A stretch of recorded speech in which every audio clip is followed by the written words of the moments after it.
Hey, what's up guys, Juicy John here, welcome to episode 9 in my series on Nitrome. And in this week's episode, we will be taking a look at Nitrome's game Tanked Up. And before I start, I feel the need to clear up some confusion about the order of the games that I'm reviewing. So basically, I'm going by the order of games on Nitrome's website, and currently they have Tanked Up in the 9th spot, and the Wayback Machine does prove that Tanked Up was their 6th game, so for some reason they changed up the order, but that's the order I'm going to go with. So I hope that clears up any further confusion. Now on the Tanked Up itself, I think it had a really solid intro here with the tank destroying the brick wall and changing it into the Nitrome logo. I also really like the color scheme of the menu as it matches that of the tank. I also like the menu music. I think it just fits really well with this game. It's heavy on the drums, it's nothing overkill or fancy. Under the help tab there's 4 panels which explain the game, and it is pretty simple. You use the arrows to move your tank and then the mouse to shoot at the other tanks while you try and win the race. As you can see here, there are a total of 8 tracks in the game, and there's also a little outline of each of the tracks and a picture from it.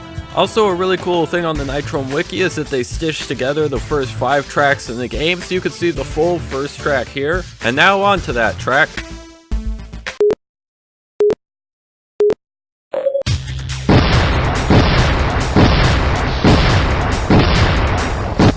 Now as you can see here, just based off those few seconds, this game is pretty intense. I mean, just those loud cannons going off over and over with the intense music, I think it works well together.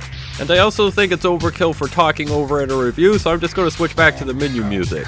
Alright, so I think the artwork of the tanks is pretty great, and I also like the look of the backgrounds, as most levels take place in a different looking area. Now this first level is set in the desert, and there are no obstacles on the track. The only noticeable thing is a cameo from Hot Air. Now as far as the game plays out itself, I thought the driving mechanics were really good. It reminded me of a remote control car where you can press forward and then just turn it left and right, and the controls were really tight. As far as shooting at the other tanks, you don't have a full 360 with your cannon, but it is pretty close. Now as for what shooting does itself, it will stop the enemy tank completely for about half a second, which is great for stopping tanks behind you, but when you're in a crowd of tanks and they start teaming up against you, there's no way you can move forward, which happened a lot in the later levels of the game, but in the first level, since there's no real obstacles, once you break away from the pack, you're good to go.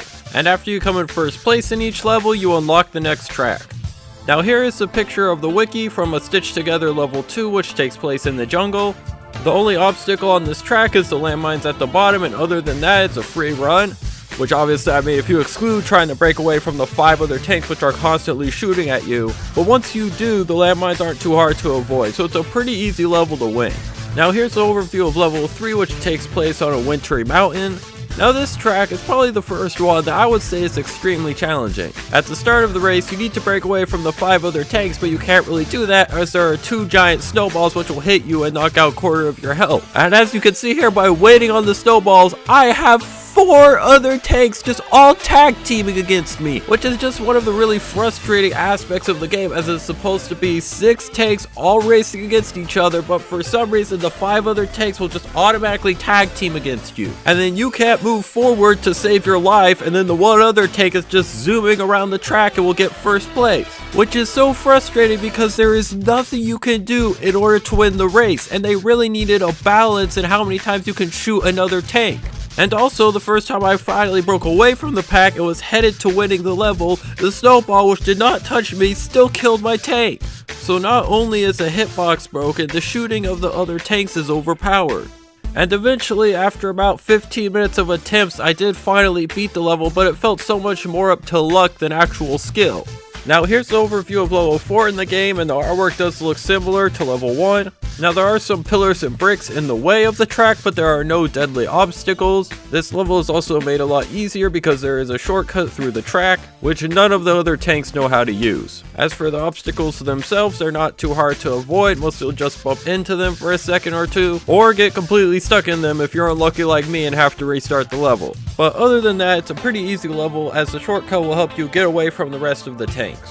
Now on to level 5, which is the last level, which has a stitched together map from the wiki. Now this level is set in the jungle and looks similar to level 2. The 2 deadly obstacles in this level are the swinging axes as well as the fireballs shot out from these rocks. Now as far as avoiding these obstacles, the axe in my opinion was just mostly up to luck depending on which lane you chose, and the fireballs, by staying on the inside, I felt like I could avoid them. So in addition to the axes feeling luck based, so do the other tanks whether or not they tag team against you.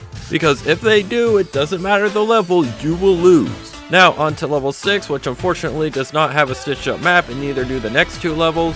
The 2 deadly obstacles in this level are landmines on the sand, as well as a battleship which will shoot at you, which I don't believe hit me once, so I think as long as you're going fast enough, the battleship can't harm you. And I also magically got stuck on the finish line, but somehow miraculously still won the race. I mean, the fact that I was able to break away from 5 tanks that were tag teaming against me is pretty insane, considering what I'm about to show you on level 7. Where I spent half an hour playing a level over and over again, which ultimately took me 46 seconds to beat.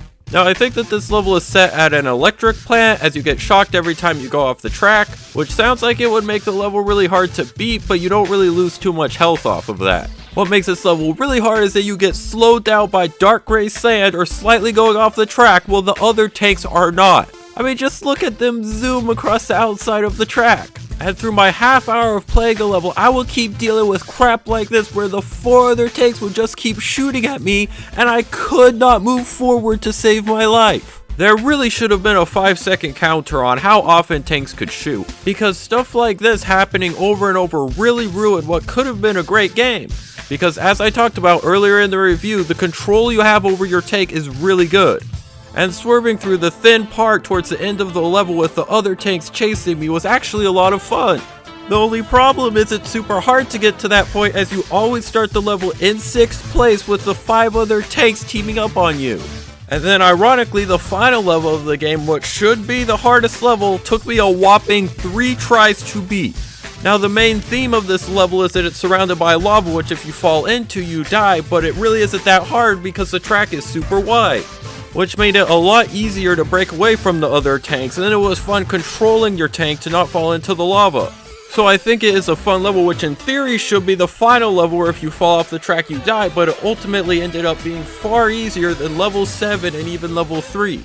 I think that if they added another dangerous obstacle such as lava exploding onto the track, it would have made it a lot more challenging as a final level. And then the congratulations screen isn't the greatest, as it's just 3 tanks spinning on the beach, and it's also disappointing that you're only allowed to use the gray tank and you're not able to change its color. Also, the high scores don't make any sense to me, as I got 45 seconds on the level and it says the #1 world record is 2 minutes. So if you speedrun this game and understand the high score list, please explain this to me.